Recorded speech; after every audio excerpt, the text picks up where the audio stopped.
সকাল সকাল ব্লগটি শুরু করা হয়েছিল।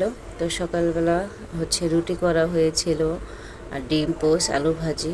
তো আমার শ্বশুরমশাই সকালবেলা মানে তাকে খেতে দেওয়া হয়েছিল, আর আমি যে মানে তাকে জল দিচ্ছিলাম আর ভিডিওটা করতেছিলাম, সে কিন্তু খেয়াল করেনি, বুঝতেও পারেনি। তো আসলে আমরা যারা ব্লগ করে থাকি বিভিন্ন উপায় বিভিন্ন কৌশলে টেকনিকে আমাদের ব্লগ করতে হয়। তো ভিডিওটা অন করে আমি তাকে জল দিচ্ছিলাম। তো যাই হোক, একটু টেকনিক্যাল তো খাটাতেই হবে। তো দেখো, তারপরে আমি একটা ডিম ভাজতেছিলাম আমার বাবাটার জন্য। তো আসলে সকালবেলা নাস্তার জন্য প্রিপারেশন ছিল এগুলো। তো আলু ভাজি ডিম এটা সবার জন্য ছিল। তো সকাল সকালে ব্লগটা শুরু করে দিয়েছিলাম, কারণ কোথা থেকে ব্লগটা শুরু করবো ঠিক বুঝে উঠতে পারতেছিলাম না। তো যখন যা করি সেখান থেকে একটু একটু ভিডিও করে ব্লগটা শুরু করে দিই। কী বলো বন্ধুরা, আমরা মেয়েরা একটু বুদ্ধি খাটিয়ে কাজ না করলে কিভাবে সব কিছু সামাল দেবো, তাই না বলো তো? সেজন্য সব কিছুতেই একটু বুদ্ধি খাটাতে হবে। তো যখন যেখান থেকে যাই করি সেখান থেকে একটু ভিডিও করে রাখি।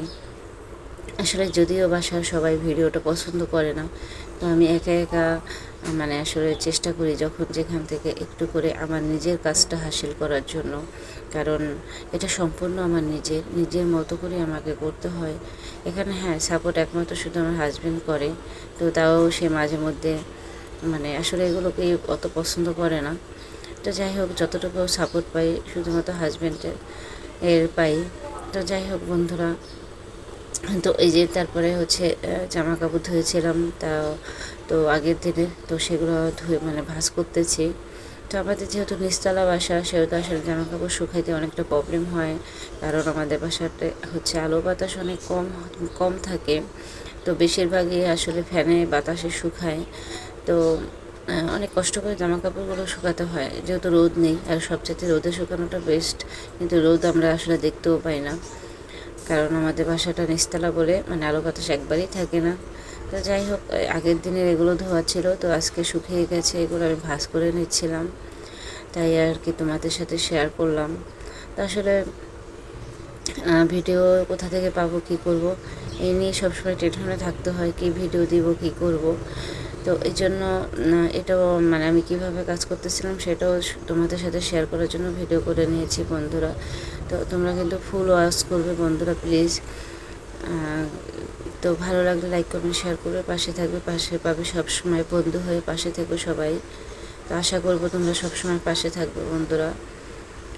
তো সবার জন্য অনেক অনেক ভালোবাসা রইল। আর দেখো, সবুজ প্রাকৃতিক দৃশ্য বন্ধুরা, আর পুকুর, এই গরমের মধ্যে পুকুর দেখলেও মনটা শান্তি শান্তি লাগে, আমার কাছে ভীষণ শান্তি লাগে।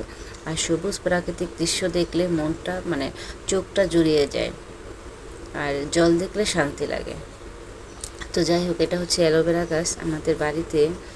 তো এটা আমার বোন লাগিয়েছে, বিশ্বাস করবে না, এরকম অনেকগুলো মানে এরকম একটা তো বালতির মধ্যে মাটি দিয়ে লাগানো, তো অনেকগুলো গাছ হয়েছে, ভীষণ ভালো লাগে দেখতে। তো সন্ধ্যার সময় বাবুর জন্য নুডলস করতেছিলাম, তো সেই নুডলসের ভিডিওটাও করে নিয়েছি তোমাদের সাথে শেয়ার করার জন্য। তো আসলে বাচ্চাদেরকে সন্ধ্যার সময় কিছু না কিছু খেতে দেওয়াই লাগে নাস্তা হিসেবে। তো তার এক একদিন এক একটা বায়না, সে এটা খাবে সেটা খাবে, তবে নুডলসটা একটু বেশি পছন্দ করে। নুডলসটা বেশিরভাগই দেওয়া হয় তাকে, কারণ সে নিজে থেকেই বলে যে মা আমাকে নুডলস করে দাও, আমি নুডলস খাবো, এই জন্য নুডলসটা বেশি করা হয়। তো সে ডিম ছাড়া নুডলস কিন্তু বেশি পছন্দ করে বন্ধুরা। তো আজকে আমি তাকে ডিম দিয়ে দিচ্ছি নুডলসটা করে।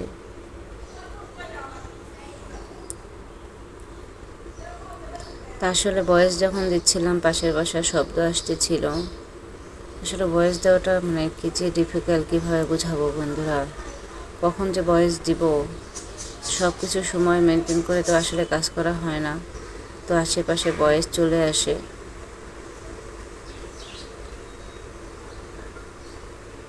তো হালকা করে একটু লবণ দিয়ে দিয়েছি, ওরে মশলা একটু কম দেই, যে হালকা করে একটু মশলাও দিয়ে দিই।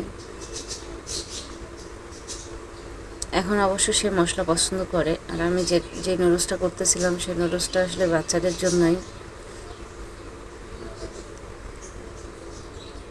এটা মশলাটা ব্যবহার করা যায়, এই জন্য আমি মশলাটা একটু বেশি দিয়েছি।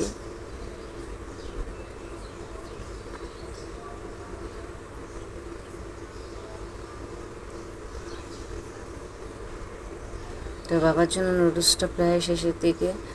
তো বন্ধুরা, আমরা যারা ব্লগ করে থাকি, মানে মনে হয় যে আমরা কি অপরাধ করি, তাই না? আমরা সারাদিন মোবাইল চালাই, এটা করি সেটা করি, আসলে এগুলো যে কত পরিশ্রমের কাজ, এটা আসলে কাউকে বোঝানো সম্ভব না, তাই না বলো? তো আমরা যারা সকলে এই সব কাজ করে থাকি, আসলে অনেক ধৈর্য, পরিশ্রম, মানসিক টেনশন সব কিছু নিয়ে কাজ করতে হয়। তো আমাদের সফলতা যখন হবে তখনই সব কিছুর যোগ্য জবাব হবে, তাই না? তো আমরা একে অপরে সবাই পরিপূরক হয়ে থাকি, সবাই সবাইকে ভালোবাসা দিই বন্ধুরা, যাতে সবাই হাতে হাত রেখে একসাথে এগিয়ে যেতে পারি। তো ভালো থেকো সবাই, বাই বাই, টাটা, ভালোবাসা, অবিরাম বন্ধুরা, দেখা হবে আবার নতুন একটি